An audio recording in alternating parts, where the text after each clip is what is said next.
ऐसे अंग्रेजी शब्दों का इस्तेमाल करते हैं जिनका अर्थ ही हमें नहीं मालूम है, बोलते रहते हैं। हम अंग्रेजी का एक शब्द अक्सर बोलते हैं। कई बार मैं भारत के ऐसे लोगों के घरों में जाता हूं जो अंग्रेजी पढ़ नहीं पाए और भारतीय रह नहीं पाए, अधकचरे हो गए।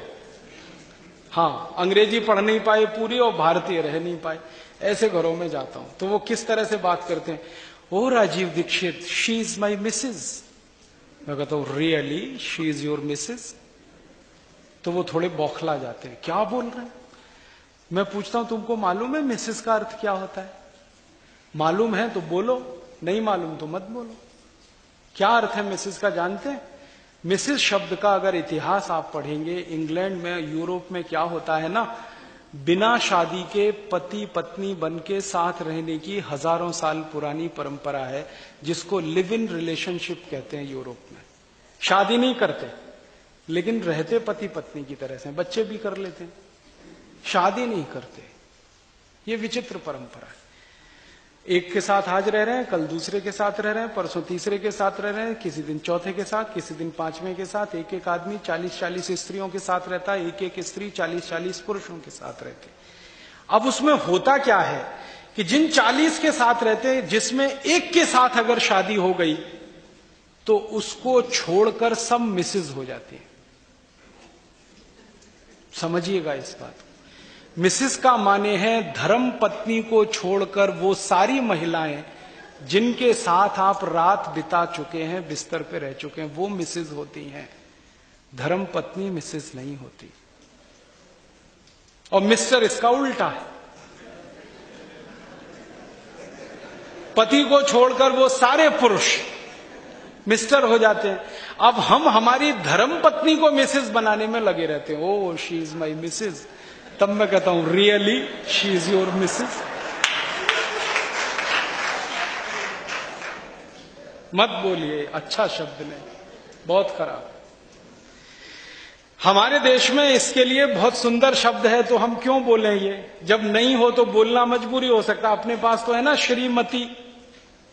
श्री माने लक्ष्मी, मति माने बुद्धि। तो लक्ष्मी और बुद्धि माने लक्ष्मी और सरस्वती जहां एक साथ हो, वो श्रीमती। कितना सुंदर शब्द। तो श्रीमती छोड़ के मिसेस में क्यों फंस गए?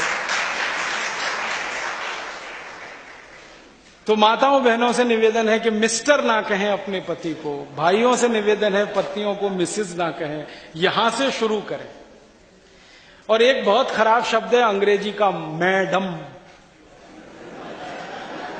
बहुत खराब।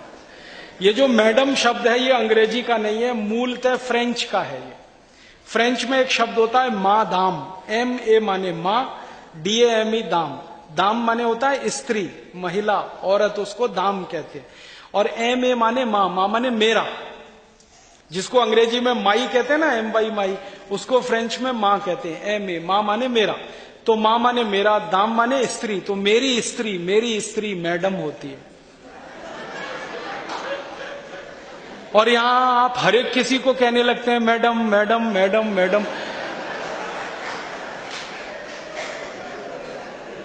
मेरी आपको हाथ जोड़कर विनती है, जिसको आप मैडम कह रहे हैं पहले पूछ तो लो उससे।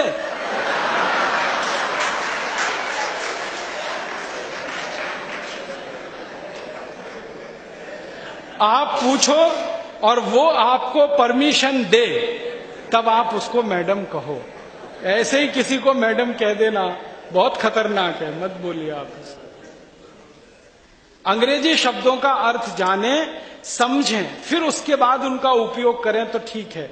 लेकिन जब आप जानते नहीं, समझते नहीं और उनका उपयोग करते हैं तो उसमें गुड़गोबर हो जाता है। तो ये फालतू अंग्रेजी शब्द अपने जीवन में ना लाएं। मैं तो आपको एक